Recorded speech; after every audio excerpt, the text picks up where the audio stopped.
Hello दोस्तों, हम लोग पढ़ रहे थे क्रिस्टल क्षेत्र सिद्धांत सीएफटी। अब सीएफटी मैंने एक चीज पढ़ा दी थी, अष्टफलकीय जो उपासन सत्ता थे उसमें क्रिस्टल क्षेत्र विपाटन। अब जो छोटा सा पार्ट बचा है वो है चतुष्फलकीय। तो चतुष्फलकीय जो उपासन सत्ता होता है उसमें सीएफटी किस प्रकार से काम करती है वो समझिए।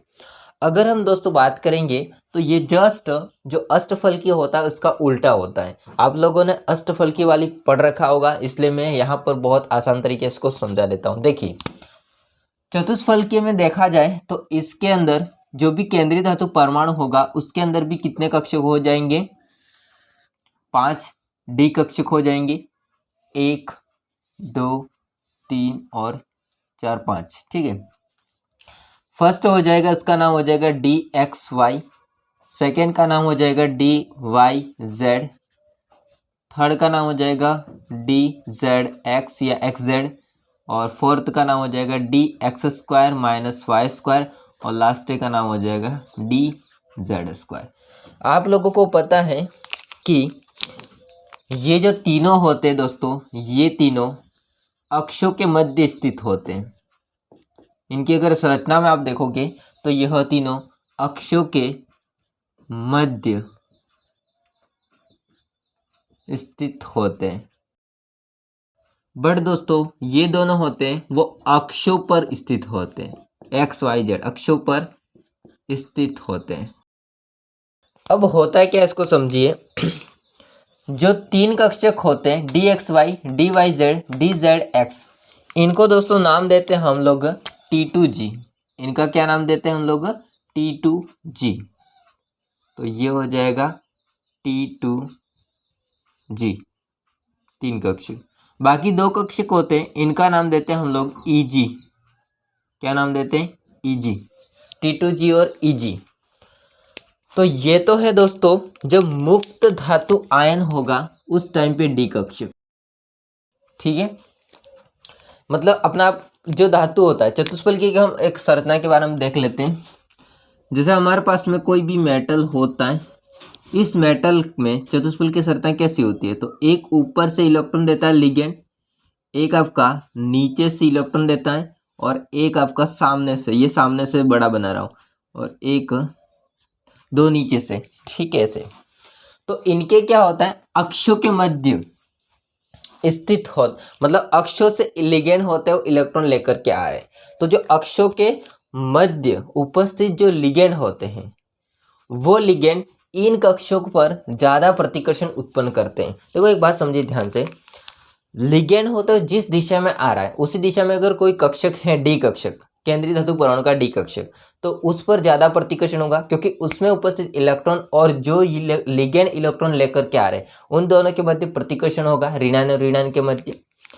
जिससे क्या होता है, इनकी ऊर्जा होती है, इन तीनों की ऊर्जा वो बढ़ जाती है, और ये बढ़ जाती है तो ये विभाजित होकर के, यानी कि विभाजित होकर के अलग होकर के ऊपर की ओर चले जाते हैं। क्योंकि यहाँ आप देखोगे तो यहाँ पर हम इसमें ऊर्जा का मान होता है ऊपर की ओर दर्शाते बढ़ता हुआ। तो ये तो है केवल मुक्त धातु आयन में डी कक्षक। अगर हम इस केंद्रीय धातु के अंदर जो भी डी कक्षक उपस्थित हो रहा है उसको लिगेंड की उपस्थिति में रखेंगे तो हम इसको लिख सकते हैं कि लिगेंड की उपस्थिति में डी कक्षक। ठीक है, हाँ दोस्तों, लिगेंड की उपस्थिति में डी कक्षकों की औसत ऊर्जा कुछ इस प्रकार से होती है।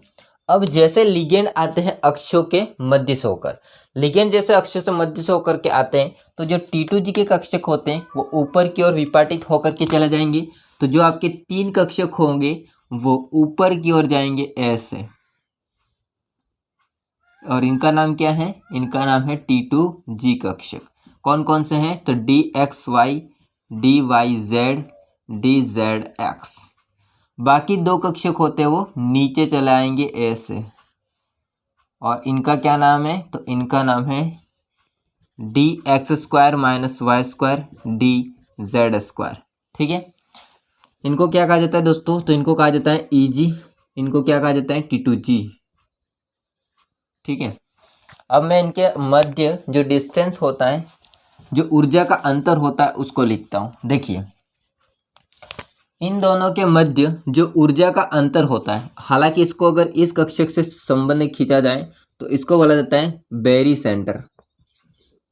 इसको क्या बोला जाता है? बेरी सेंटर, सेंटर की वैल्यू है। जो आपका T2G हो कक्षक होता है और बेरी सेंटर के मध्य जो भी ऊर्जा होती है उसका अंतर हो जाता है 4dq, 4dq, ठीक है, 4dq। dq का मतलब होता है डिफरेंशियल ऑफ क्वांटा, ठीक है। और यहाँ पर आप नीचे देखोगे तो नीचे आपको 6dq का डिस्टेंस मिलेगा।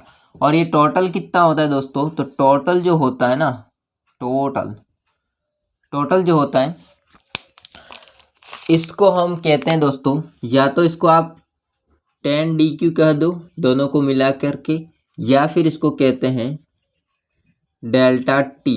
डेल्टा टी का मतलब होता है जो आपकी चतुष्फलकीय, इसको बोलते हैं टेट्राहेड्रल। तो टेट्राहेड्रल चतुष्फलकीय जो क्रिस्टल क्षेत्र विपाटन है उसकी ऊर्जा, ठीक है। तो क्रिस्टल क्षेत्र विपाटन की ऊर्जा चतुष्फलकीय के लिए दोस्तों ये होता है आपका विपाटन। यहाँ पर अब समझने की बात यहाँ पर ये आती है कि कुछ किताबों में यहाँ पर इसके बारे में थोड़ा सा डिस्कस नहीं, मतलब इतना ही बताया गया है। और कुछ किताबों में क्या कहा गया है कि इनके अंदर जो भी ये विपाटन होता है इनके मध्य जो गैप होता है वो बहुत ही कम होता है, ताकि क्या होता है जब इलेक्ट्रॉन लिगेंड के भरने के लिए आए, तो इलेक्ट्रॉन लिगेंड भरने के लिए आए हैं तो दोस्तों इसमें भरा जाता है इलेक्ट्रॉन, एक एक इलेक्ट्रॉन भरा जाता है। उसके बाद में लिगेंड होते हैं, उसके इलेक्ट्रॉन चले जाते हैं इस T2G कक्षक में।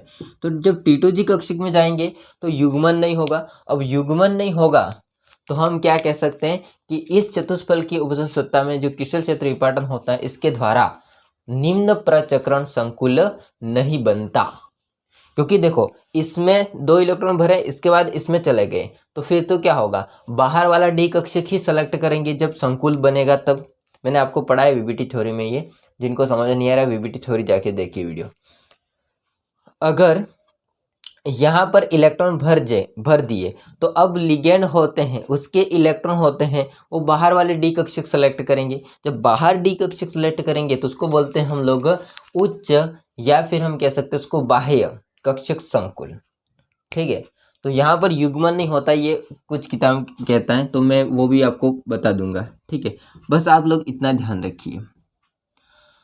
अब दोस्तों हम इसके डेफिनेशन को थोड़ा पढ़ लेते हैं, देखिए ध्यान से।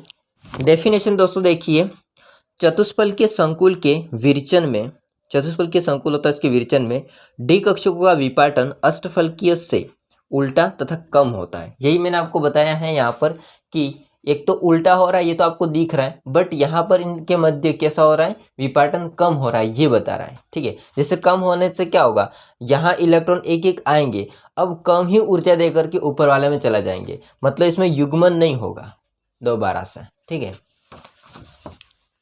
इसमें T2G स्तर के कक्षक लिगेंडों से अधिक प्रतिकर्षित होते हैं।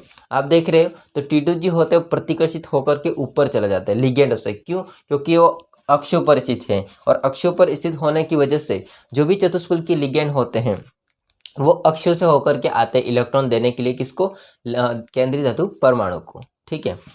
नेक्स्ट देखिए, अतः इनकी ऊर्जा Eg स्तर से अधिक हो जाती है, ठीक है। इसमें विपाटन ऊर्जा जिसको डेल्टा टी बोलते हैं हम, इसका मान युग्मन ऊर्जा से कम होता है। अब ये इफेक्ट बात है, लिख लीजिए यहाँ पर। अगर आप देखोगे तो इसमें मैंने आपको बताया कुछ किताबों में विपाटन होता है वो कम बताता है, मतलब इसके मध्य जो अंतर होता है वो कम बताता है। इसका कहने का मतलब ये हुआ कि जो विपाटन होता है ऊर्जा, इसका मान कम होगा युग्मन ऊर्जा से, ठीक है। पी का मतलब होता है दोस्तों युग्मन ऊर्जा। अब कम होता है तो यहाँ पर क्या होगा, कम होगा तो यहाँ पर युग्मन नहीं होगा, और युग्मन नहीं होगा तो फिर क्या होगा, कौन सा संकुल बन जाएगा, उच्च प्रचक्रण संकुल का निर्माण होगा। और नहीं किसका होगा, नहीं किसका होगा, नहीं होगा निम्न प्रचक्रण संकुल का निर्माण नहीं होगा, ठीक है। देखिए अर्थात इसको वापस पढ़ता हूं मैं। इसमें विपाटन ऊर्जा डेल्टा टी का मान युग्मन ऊर्जा पी से कम होता है। अर्थात हम कह सकते हैं कि डेल्टा टी होता है इसका मान कम होगा पी से, होने के कारण से युग्मन नहीं होता है, युग्मन नहीं होता, मैंने आपको बता दिया। और इस कारण से निम्न प्रचक्रण संकुल बनना संभव नहीं होता है, अर्थात वो कौन सा संकुल बनेगा, उच्च प्रचक्रण संकुल बनेगा। तो दोस्तों ये था छोटा सा वीडियो इसके लिए, चतुष्फलकीय उपसम सत्ता में क्रिस्टल क्षेत्र विपाटन के लिए। इसके बाद एक वीडियो और आएगा, इसके बाद ये चैप्टर फिनिश।